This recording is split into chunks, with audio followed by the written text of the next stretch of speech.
এই যে অসম্ভব চিন্তা ভাবনা জগতে সবাইকে স্বাগত।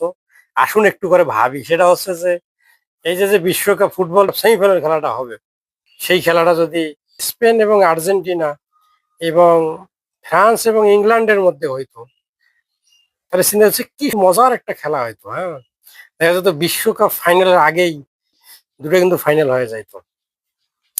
তো এইটাকে বলা হয় অবাস্তব, হ্যাঁ, অসম্ভব চিন্তা ভাবনা। এগুলোর কোনো আসলে এইগুলো কিন্তু কখনো কাজে আসবে না, কিন্তু ভাবতে ভালো লাগতেছে যদি হইতো। তো যাই হোক, ভাবতে তো আর দোষের কিছু নাই। ভাবতে ভাবতে লাইফটাই নষ্ট হয়ে গেল, কাজ কিন্তু কিছু হয় না। তাই ভাবতেছে হাসতেছে যে এটা তো অবাস্তব ভাবনা। এই ভাবনাটাকে বলে অবাস্তব, যেটা কোনো বাস্তবতা জীবনে সম্ভব না।